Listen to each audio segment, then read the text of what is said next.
అంబేద్కర్ కోనసీమ జిల్లాకు సంబంధించి ముమ్మిడివరం నియోజకవర్గంలో ఘటన మరొక ముందే మరొక ఘటన అదే జిల్లా సరిహద్దు ప్రాంతంలో చోటు చేసుకుంది.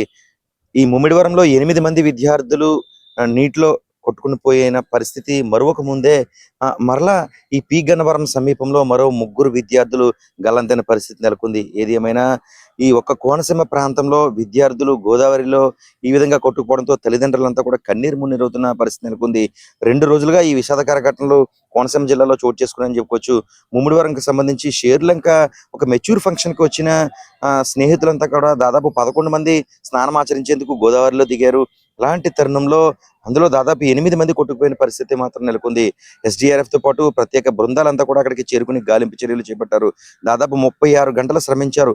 7 మృతదేహాలు మాత్రమే లభ్యమయ్యాయి. మరొక మృతదేహం లభ్యం కాని పరిస్థితి నెలకొంది.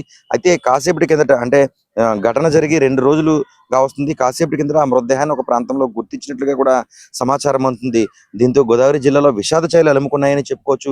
ఈ ఘటన ఎలా ఉండి తల్లిదండ్రులంతా కూడా శోక సముద్రంలో మునిగిపోయి అది ఒక మరొక ముందే మరలా ఇంకొక ఘటన అదే జిల్లాలో చోటు చేసుకోవడం ఒక రకంగా బాధను కల్పిస్తుందని కూడా చెప్పుకోవచ్చు. ముగ్గురు పి గన్నవరం మండలం నాగులంక గ్రామ శివారు, ఆచంట మండలం అయోధ్యలంక పంచాయతీ రావిలంక గోదావరిలో ఈ నాగులంక గ్రామానికి చెందిన ముగ్గురు యువకులు గల్లంతైనట్లు తెలుస్తుంది. వారి పేర్లు సానబోయిన సూర్యతేజ, నీతిపూడి పవన్ కుమార్, కేత ప్రవీణ్ ఉన్నట్లు తెలుస్తుంది. అంటే మొత్తంగా చూసుకుంటే కోనసీమకు సంబంధించి 8 మంది దాదాపుగా ఎవరైతే గల్లంతయ్యారో వారందరి మృతదేహాలు కూడా లభ్యమైన అయ్యాయని చెప్పుకోవచ్చు. ఇలాంటి ఘటన ఒక పక్క జరుగుతున్నప్పటికీ కూడా మరోపక్క స్నానానికి దిగడం కూడా ఒక రకంగా బాధాకరమైన విషయమని చెప్పుకోవచ్చు. ఒక పక్క వర్షాలు కురుస్తున్న తరుణంలో కూడా గోదావరి దగ్గరికి వెళ్ళి స్నానాలు కొంతమంది సరదాగా ఆచరిస్తూ ఉంటారు. కాలం అనుకోకుండా వచ్చే సమస్యల నేపథ్యంలో నిండు ప్రాణాలు గాల్లో కలిసిపోతున్నాయని చెప్పుకోవచ్చు. తాజాగా మరొకసారి ఈ కోనసీమకు సంబంధించి సానుబోయిన సూర్యతేజ, నీతిపూడి పవన్ కుమార్, క్రేత ప్రవీణ్ మొత్తం ముగ్గురు కూడా ఈ నీటి ప్రవాహంలో కొట్టుకుపోయారు, లేకపోతే మునిగిపోయారో తెలుస్తుంది. అధికారులు అక్కడ కూడా చేరుకున్నారు.